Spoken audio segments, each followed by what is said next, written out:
Bonsoir à tous et bienvenue à Perspective. Le pape François est revenu d'Irlande dimanche soir après y avoir passé 2 jours.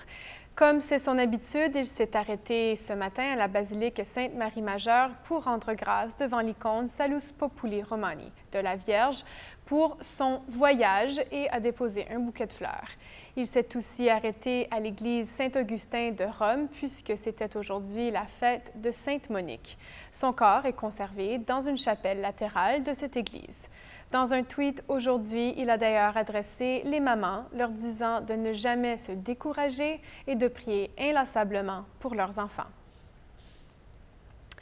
Et comme c'est son habitude sur son vol de retour, le pape François a répondu aux questions des journalistes et ils sont revenus sur un sujet qui domine l'actualité ces jours-ci, le scandale d'abus sexuels dans l'Église, et en particulier sur la situation des États-Unis.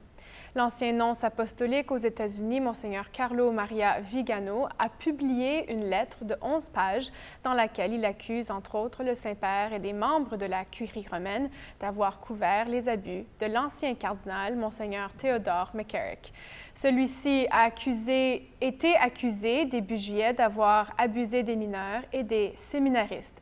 Le 28 juillet dernier, le pape François a exigé sa démission et l'a suspendu de ses fonctions publiques.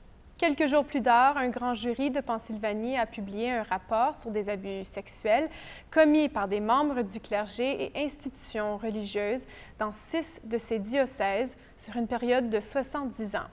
Puis, le pape a publié une lettre au peuple de Dieu exprimant sa colère pour les actes commis et faisait appel à la vérité, demandant aussi à tous les catholiques de prier ardemment. Depuis, les bombes ne cessent de tomber. C'est une situation très complexe. On attend des réponses claires. Je vous propose d'écouter quelques extraits des commentaires du pape aux journalistes lors de sa conférence de presse en avion hier. Ils ont été traduits par KTO, Télévision catholique en France.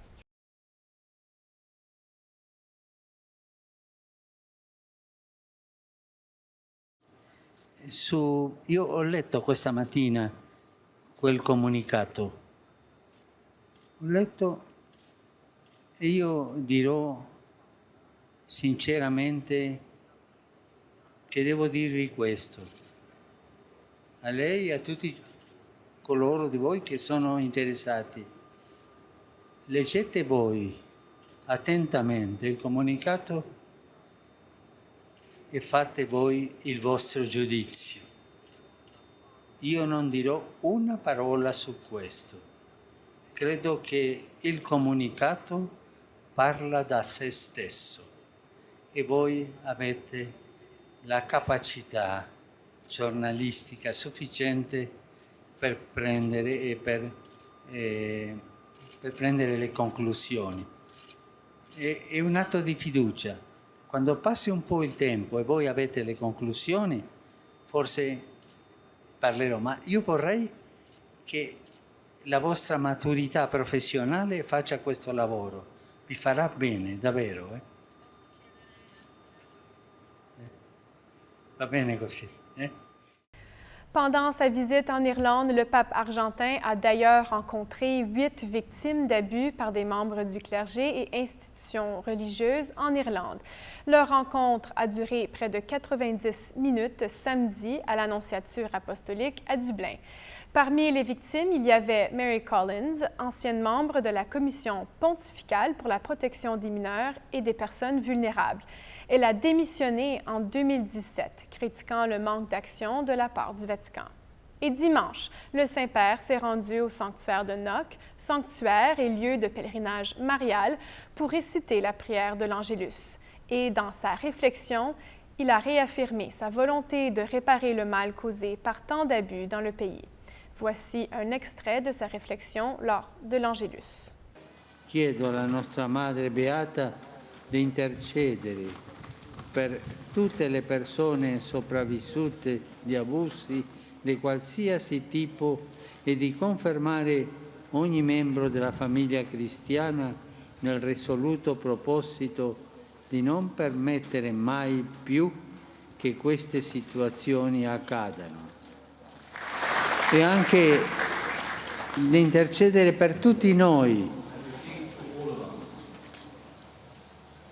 perché possiamo procedere sempre con giustizia e riparare, in quanto di noi dipenda, tanta violenza. Puis, le même thème est revenu lors de la messe de clôture pour la rencontre mondiale des familles au Phoenix Park. Au début de la messe, le pape a prononcé une prière pénitentielle pour les abus commis. Il l'a dite en espagnol. Écoutez ce court extrait de sa prière. Pedimos perdón por las veces que como Iglesia no hemos brindado a los sobrevivientes de cualquier tipo de abuso compasión, búsqueda de justicia y verdad con acciones concretas. Pedimos perdón. Pedimos perdón por algunos miembros de la jerarquía que no se hicieron cargo de estas situaciones dolorosas y guardaron silencio.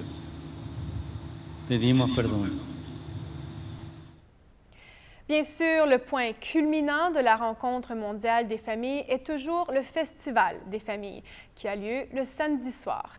À Dublin, le festival s'est déroulé au Croke Park et c'est le moment tant attendu pour les familles et les participants à la rencontre mondiale. Voici le résumé de ce grand événement par Francis Denis, notre journaliste sur le terrain. Alors, le pape François, comme ce fut le cas à Philadelphie, s'entretiendra avec les 75 000 personnes qui peuvent rentrer dans ce stade. Je ne sais pas exactement combien ils sont, mais ils sont au moins 60 000 en ce moment. Durant près de 2 heures, se sont donc succédé des performances musicales ainsi que 5 témoignages de différents pays, dont le Canada, et représentant les différentes réalités de la vie des familles d'aujourd'hui. Ont particulièrement retenu l'attention les performances musicales des danseurs traditionnels irlandais, ainsi que celle du chanteur d'opéra Andrea Bocelli.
Le pape a ensuite pu prendre la parole pour une allocution d'une trentaine de minutes dans laquelle il a repris les grands thèmes de l'exhortation apostolique post-synodale Amoris Laetitia.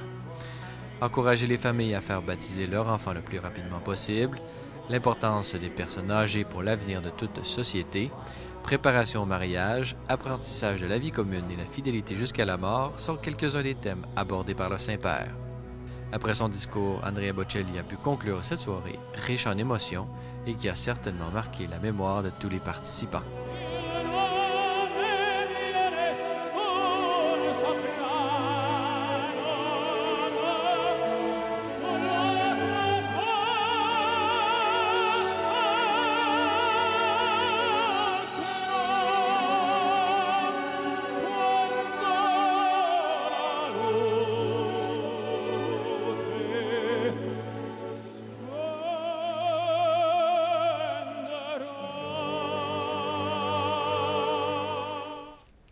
C'est tout pour ce bref retour sur la visite du pape François en Irlande.